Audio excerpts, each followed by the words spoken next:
कविता अपने माता पिता की बहुत लाडली थी। 3 बड़े भाइयों की इकलौती बहन जो थी, कोई भी चीज़ मांगने पर उसी वक्त सामने हाजिर हो जाती। पूरे घर में रौब था उसका। पूरे परिवार और नौकरों के ऊपर राजकुमारी की तरह हुक्म चलाती थी कविता।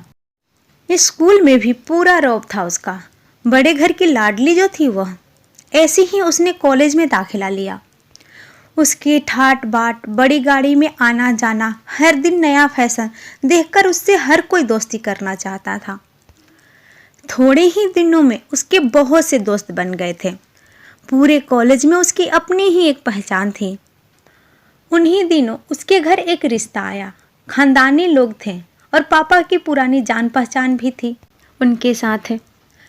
कविता के साथ कोई ज़बरदस्ती नहीं थी, पर कविता फिर भी हाँ कर दी, क्योंकि वह अपने परिवार को बहुत प्यार करती थी।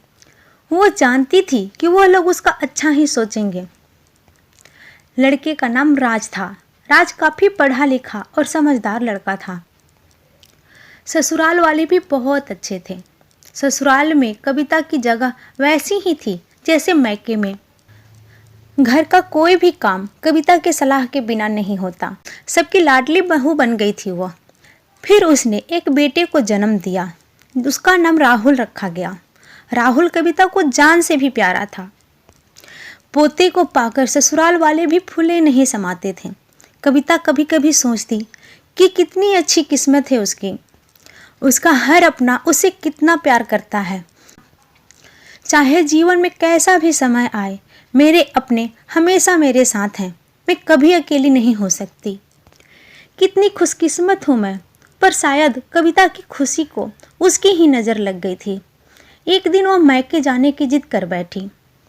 राज के पास उस दिन बहुत काम था, लेकिन वह फिर भी उसे ले जाने को तैयार हो गया, क्योंकि राज कविता को बहुत प्यार करता था और उसकी खुशी के लिए कुछ भी कर सकता था। रास्ते में उनकी गाड़ी एक दूसरी गाड़ी से टकरा गई। कविता, राज और राहुल बुरी तरह से जख्मी हो गए थे। काफ़ी दिनों के इलाज के बाद राज और राहुल तो ठीक हो गए, लेकिन कविता पूरी तरह से ठीक ना हो सकी। सर पर चोट लगने के कारण वह अपनी आंखों की रोशनी खो बैठी थी। अब कविता की किस्मत जैसे उल्टे पांव चलने लगी। मायके वाले कुछ दिनों तक तो उससे मिलने आते रहे, फिर कभी कभार फोन ही करके पूछ लेते कि अब कैसी हो। धीरे धीरे ये सिलसिला भी कम हो गया। ससुराल वालों की सहानुभूति भी कम होने लगे। घर में किसी को भी पास बैठने के लिए कहती तो जवाब मिलता, बहुत काम है, अब तुम भी तो हमारा काम में हाथ नहीं बटा सकती। राज भी अब चिड़चिड़ा हो गया था। वो भी कविता से हमेशा दूर दूर खिंचा खिंचा रहता। बस एक राहुल ही था उसके साथ, जिसके साथ हंसते खेलते उसका वक्त गुजर जाता। एक दिन कविता के हाथ से कुछ सामान गिर गया, जिसकी वजह से राहुल को हल्की चोट सी आ गई। कविता के सास ससुर ने राहुल को उससे अलग कर दिया कि कहीं उसके ना देख पाने की वजह से बच्चे को कोई नुकसान ना हो जाए। कविता अब अंदर से टूट चुकी थी। एक दिन उसने सबके सामने मायके जाने की इच्छा रखी, तो राज उसे तुरंत मायके छोड़ाया, जैसे कि वो भी यही चाहता था। लेकिन राहुल को उसके साथ नहीं भेजा गया। कविता कभी राहुल से दूर नहीं रही थी, पर अब अपनी कमी के कारण उसने ज़्यादा बहस भी नहीं की। कविता को तो ये लग रहा था कि वो 2-4 दिन के लिए ही वहाँ जा रही है। वो 2-4 दिन वहाँ रहेगी और हवा पानी बदल जाएगा, क्योंकि वह कितने दिनों से कहीं बाहर आई गई नहीं थी। घर वाले भी इतने दिनों के बाद उसे देखकर कितने खुश होंगे। कविता के घर पहुँचने पर सब लोग बहुत खुश हुए। खाने में सब कुछ कविता के पसंद का ही बना था। उसने अपने मम्मी पापा और भाई भाभीियों से दिल खोल के बात की। उनके छोटे छोटे बच्चे भी बुआ के साथ घुल मिल गए थे। रात को सोने के वक्त जब वो कपड़े बदलने लगी, तो उसे पता चला कि उसका बैग तो बहुत भरा हुआ है। वह सब समझ गई थी। वो बहुत उदास हो गई।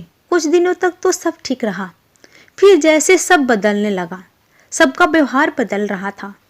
वह लोग जैसे थक चुके थे उससे। सब लोग घुमा फिरा कर पूछने लगे कि राज कब आ रहा है उसे ले जाने। कविता हमेशा बहाना बना देती, जबकि वह जानती थी उस घर में अब उसके लिए कोई जगह नहीं है। कविता बेचारी देख तो सकती नहीं थी। उसकी ना देखने की वजह से जब कहीं वो इधर उधर चलती तो कुछ ना कुछ चीज़ नुकसान हो जाता। थोड़ी बहुत टोका टोकी उसे सुनाई तो देती, पर वह टाल देती। एक दिन उसके हाथ से लगकर एक कीमती फूलदान टूट गया। छोटी भाभी ने बहुत हंगामा मचाया। कविता के माता पिता रोज रोज के झमेले से तंग आ गए थे। उन्होंने राज को खुद फोन कर दिया। राज कविता को अपने घर ले गया। कविता को अपने परिवार वालों से ये उम्मीद ना थी। जिस कविता के कहे बिना घर का एक पत्ता भी नहीं हिलता था, उस घर के लिए वह अब एक बोझ बन चुकी थी।